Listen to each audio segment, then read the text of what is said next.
People really disgust me. I'm wearing a hood for a reason. I'm wearing dark colors for a reason. I'm filming this in a really crappy lighting situation for a reason.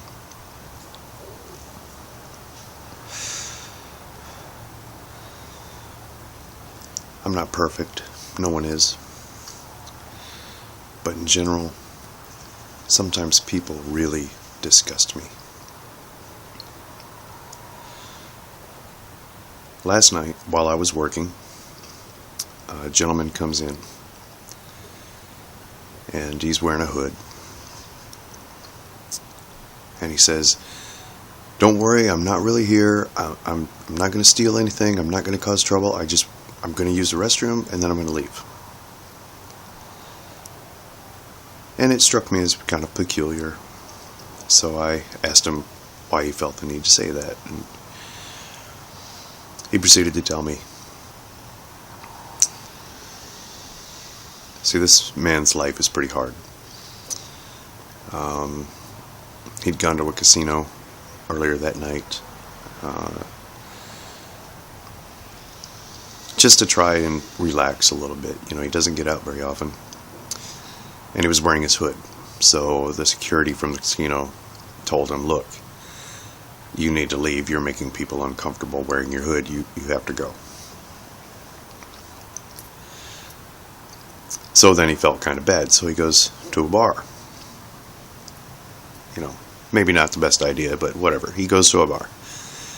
Before he even gets a drink, the same security people who had let him into the bar told him, "You need to take your hood off if you're going to be here because you're making people uncomfortable." So he argues a little bit about the hood and finally relents because security won't stop. All he wants to have a drink, and then he and his wife are going to leave the bar. So he takes his hood off,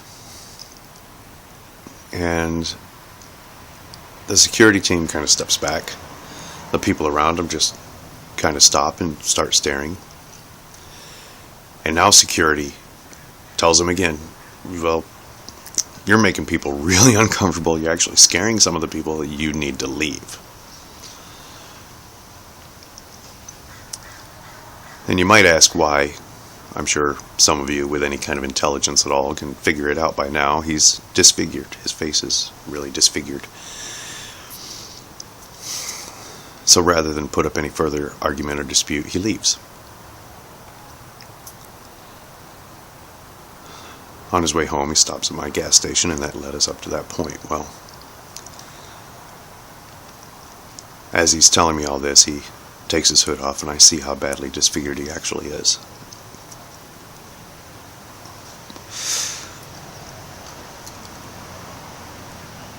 He's missing both his ears. One of his eyes is permanently shut. His nose is pretty messed up.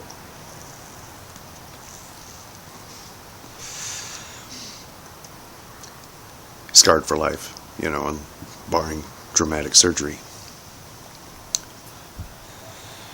And he lives his life in pretty much complete isolation. Half his family won't talk to him anymore because of the way he looks. His wife, who's absolutely beautiful, has stuck by his side, and that says a lot about her character, and that's the only reason that I mention that.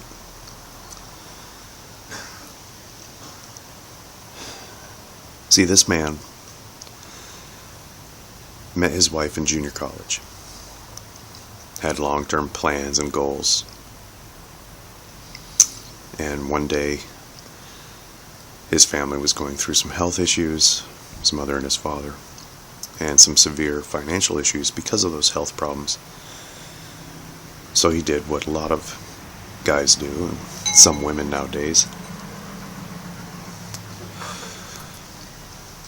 and he joined the military. He served 3 tours in Iraq, and while over there on a convoy mission, some idiot shoots a rocket launcher at his convoy. disfigured him and one other member of his team, killed 3 others. So he's sent home after getting medical treatment. And now he works from home because he's too afraid to go out in public. Buys his groceries online and has them delivered to limit the number of people that see him. And he pretty much stays in isolation, with the exception to his wife and his mother and his father. None of his sisters or his brother will talk to him. None of his distant family, cousins, uncles, aunts, none of them talk to him. He just has his wife and his mother and his father. And he lives pretty much at night to limit the number of people that see him. And it's on his way back from getting kicked out of a casino and a bar because of the way he looked that he ran into me.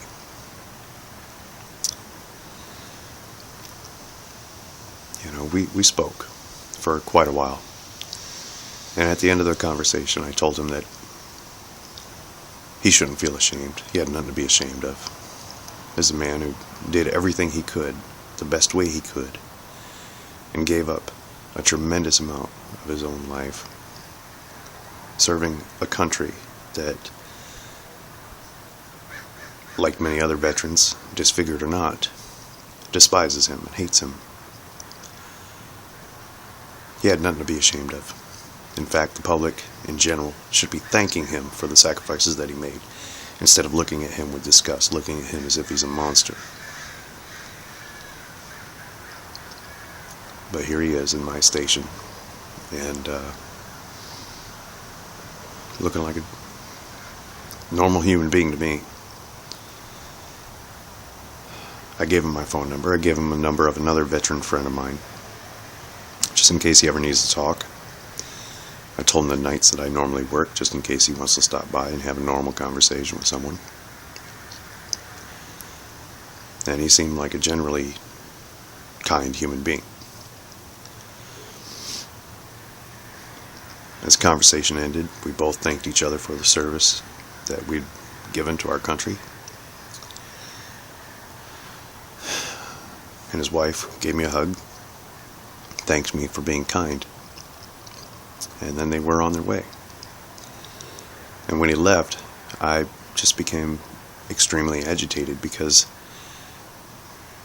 this man did nothing but sacrifice of himself. He sacrificed himself for the betterment of his family.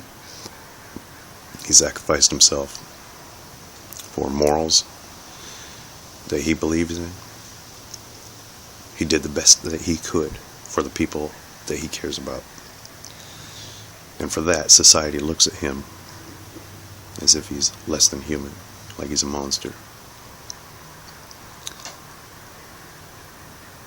This makes you think, as far as our society has come, and as a whole. All the little issues that pop up, you know. Men and women in the workplace, black men marrying white women, now gay equality, all these issues, they're big issues. But until we can actually accept people as human beings, regardless of their circumstance, in my opinion, none of the other stuff matters at all. If you can't look at another human being without disgust, what's that say about society? How can you accomplish the big issues when you can't accomplish the basic human kindness that is expected? Just, it makes you think.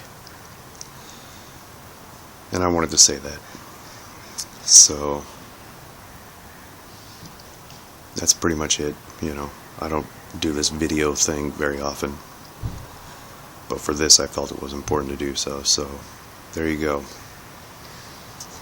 This is Wes, signing out.